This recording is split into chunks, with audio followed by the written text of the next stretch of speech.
Good evening, I'm Nima Rajan, and this is Forum Daily for Friday, January 13th. And we begin tonight with a look at home prices in Canada. A new report by Royal LePage says the median home price was down 2.8% in the fourth quarter from the same period in 2021. The real estate company says that was the first year-over-year decline since the end of 2008 during the financial crisis. It says in its house price survey that the median aggregate price of a home was down 2.3% from the previous quarter at just over $757,000. Now, this marks the third consecutive quarterly decline. Home prices have been falling as the Bank of Canada has pushed interest rates higher to fight inflation. But Royal LePage says they're still 17.2% above pre-pandemic levels in the fourth quarter of 2019. All right, well, meanwhile, big bank economists say that the economy is likely headed for a mild slowdown in the year ahead. But so far, it has shown surprising resilience. Speaking at the Economic Club of Canada, panel members noted that the job numbers out last week were a big surprise to the upside. This while overall households have been able to manage higher interest rates better than expected. TD Chief Economist Beata Karansi says that while a slowdown is coming, a still tight labor market will likely mean far fewer job losses than usual. The federal government has plans to increase immigration numbers on the heels of a record-breaking year for those obtaining permanent resident status in Canada. Immigration Minister Sean Fraser says more newcomers are needed to address the country's ongoing labor shortage, as well as demographic changes that threaten its future.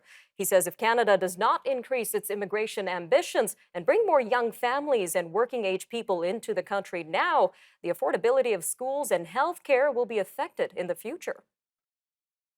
All right, well, on the East Coast, Halifax's ER chief says emergency departments are in a state of crisis. Dr. Kirk Maggie is chief of the Central Zone's network of emergency departments. He says ERs are under the most extreme pressure that he's seen in his 23-year career. Dr. McGee says a shortage of nurses, physicians, and hospital beds, combined with a rise in patients with complex needs, is taking its toll. Data released this week shows that deaths in Nova Scotia emergency departments were up 10% in 2022 from the previous year. All right, well, this comes as Toronto's Hospital for Sick Children has started ramping up surgeries as a surge in respiratory illnesses starts to ease. Canada's largest pediatric hospital cut back on surgeries last November, this so that it could redeploy staff to its overwhelmed intensive care unit and emergency department. Pediatric hospitals across Ontario had to cancel surgeries in order to deal with a major increase in respiratory illnesses. Turning to Quebec now, where 3 employees remain missing after yesterday's explosion at a Quebec propane business. The blast happened yesterday morning, about 50 kilometers north of Montreal. However, the risk of further explosions left firefighters unable to bring the blaze under control until last night. The owners of the company say it is the first time in its 60-year history that something like this has happened, and they're cooperating with authorities.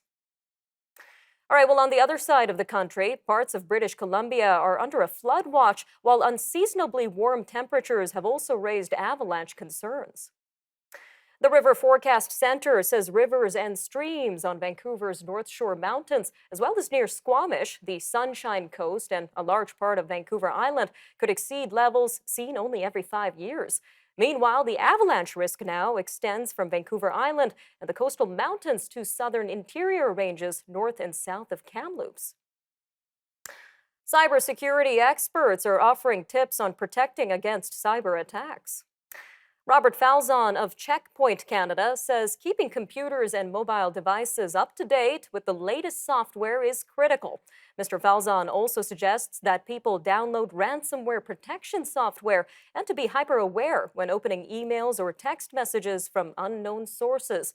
He notes high-profile cyber attacks, like those targeting hospitals, Ontario's Liquor Control Board, and Scouts Canada, are absolutely happening more frequently than before.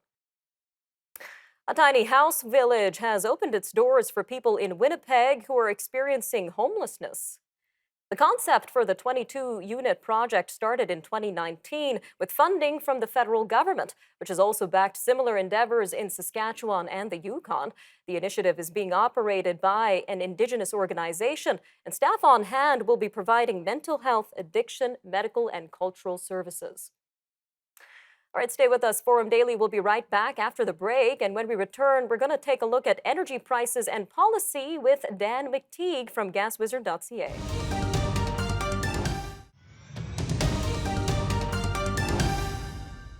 Welcome back. Up next, we have Forum Daily's energy update with Dan McTeague, Senior Petroleum Analyst at GasWizard.ca.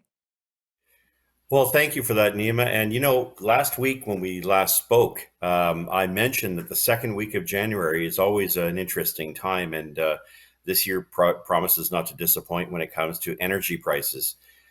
We've gained or seen oil pick up about $8 a barrel. It's good enough for about a 10 to 12 cent a liter increase overall. And for some regions that haven't seen that, well, get ready. This is now reality starting to hit in. And while there's some stuff on the side that is important for energy investors, things like, for instance, maybe the U.S. Fed letting up a little bit on increasing interest rates because inflation may not be as bad as expected. The bigger, more fundamental problem is a continuation of what has been going on for about, that's past 7-8 years. And that's a government-inspired divestment from oil and gas, the energy that we need. This morning I was reading something from Blacklock's reporter saying that 21% of Canadians are now struggling to make ends meet, not on food, that's one thing, but now, of course, on heating and furnace oil and other forms of natural gas. Prices have gone up. It's starting to hurt Canadians. So it's one has to really wonder, to put it very bluntly, the sanity of those in Ottawa, Liberals, New Democrats, Greens, Bloc, who are willing to heap on more carbon taxes, not just now, but on April the 1st, and increase the price of everything, diminish the value of the Canadian dollar in the process by blocking pipelines.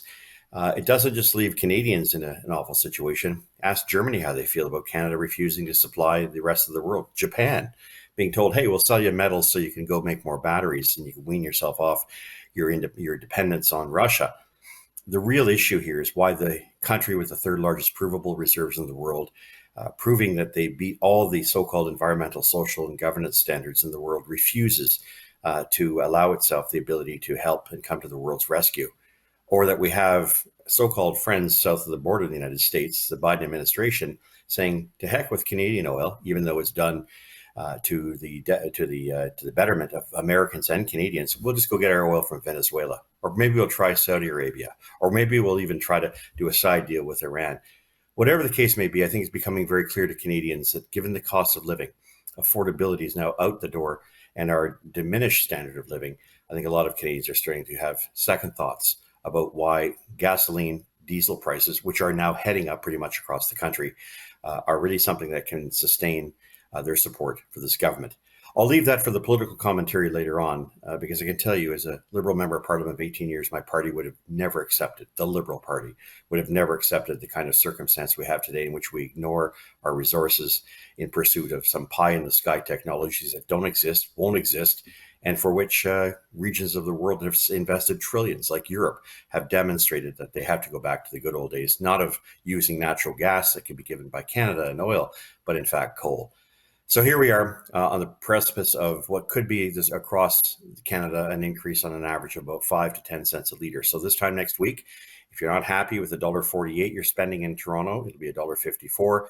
Montreal, I'm looking at another 6 cent increase, so they'll be up to $1.72. The Maritimes will be looking at a one fell swoop increase of 10 cents a liter. So places like Newfoundland, which don't yet have a carbon tax, but will on July the 1st, where it'll increase 15 cents a liter, are already currently paying in the $1.60 range. Look for them to move a lot closer to $1.68. Nova Scotia, $1.64. And of course, New Brunswick at $1.58, 59, along with PEI. If I'm looking further west, Advantage Alberta will continue to see prices in the 126 to 132 range. That's Edmonton and Calgary. The only difference there is gas retailers with suppressing the retail margins or using other ways to ensure their prices remain stable. British Columbia, look forward to a similar increase, 6 cents a liter, especially Vancouver. You'll be pushing back to 185 this time next week. And the rest of BC, the interior, probably in the area of about ranging between $1.59 at the low end all the way up to $1.69. So, Nima, that's it for the country. Look for higher prices this week. And of course, we start that period of time in which prices will eventually make their way to an average of about $2 a liter come the beginning of June, end of May, the May 2-4 weekend. That's it for this week. Let's talk next week. Thanks, Nima. All right, thanks for that, Dan. Again, that was Dan McTeague, Senior Petroleum Analyst at GasWizard.ca. GasWizard is a fuel price prediction website. Dan is also the president of Canadians for Affordable Energy. All right, stay with us. When we return, we're going to hear from Catherine Murray, the host of The Buck Stops Here. We'll unpack the latest from the cryptocurrency sector. Forum Daily's crypto and digital asset update is up next. After that, we'll take a look at the major news stories and headlines from around the world. So stay tuned. We'll be right back after these messages.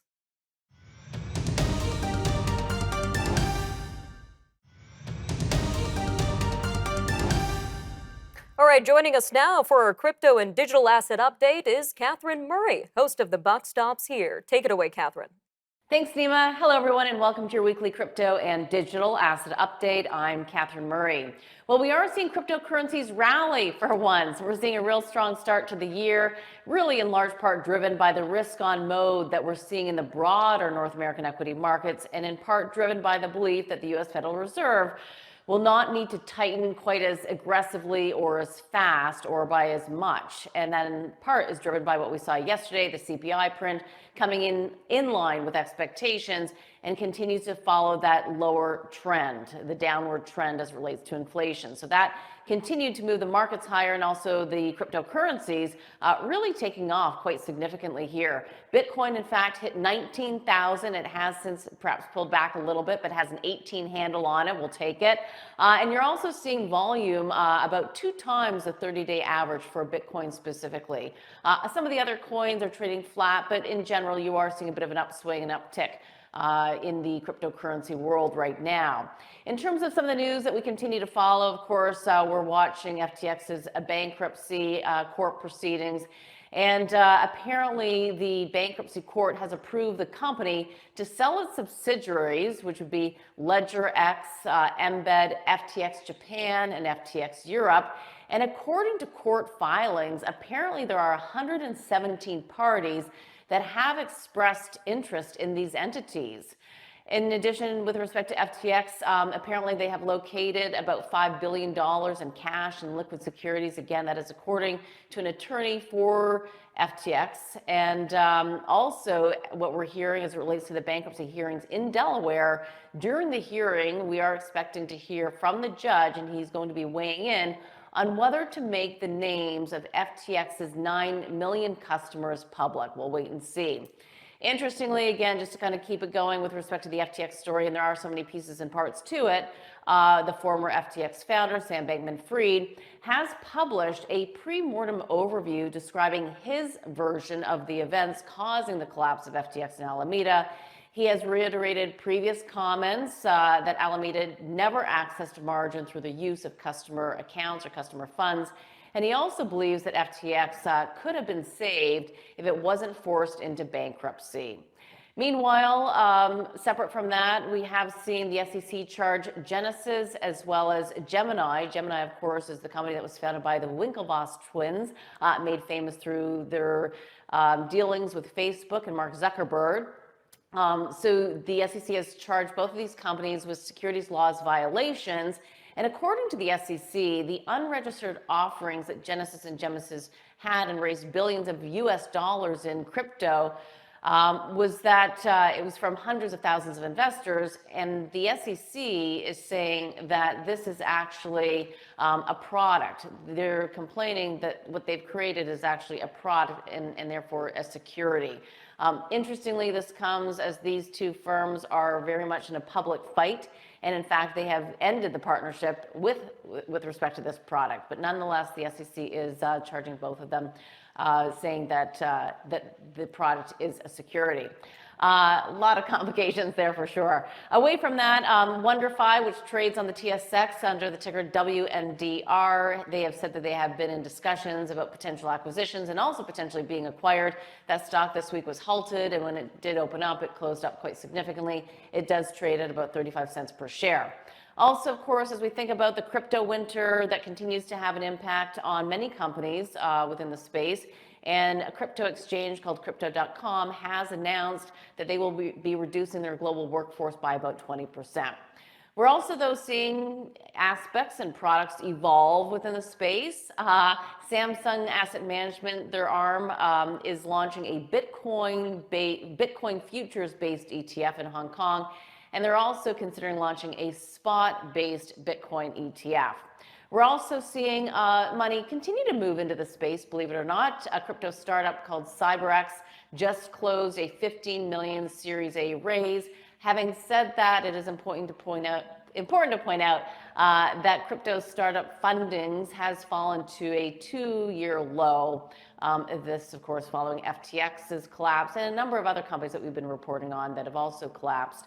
Perhaps the VCs are just taking a little bit more time doing their due diligence. Lastly, I would point out a lot of the technology with respect to blockchain is still very relevant to many companies. And in Hong Kong, the next green bond that they will launch, which is apparently about $5.7 billion, will be tokenized on the blockchain. I'll leave it there, Nima. Back to you. Thanks, Catherine. Again, that was Catherine Murray, host of The Buck Stops Here. Stay with us. We're going to be back shortly after the break.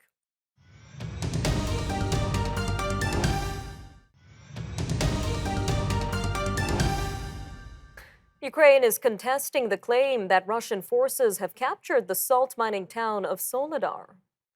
A mercenary force run by a rogue Russian millionaire is claiming victory in the town.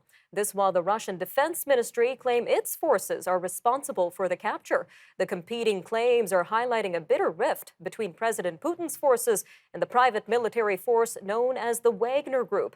The 61-year-old Yevgeny Prigozhin has scathingly criticized the military brass for blunders in Ukraine. He says Wagner Group is more efficient than Russian regular forces.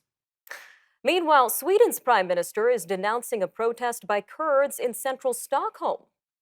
This is where an effigy of Turkey's president was hung from a lamppost as an act of sabotage against Sweden's bid to join NATO.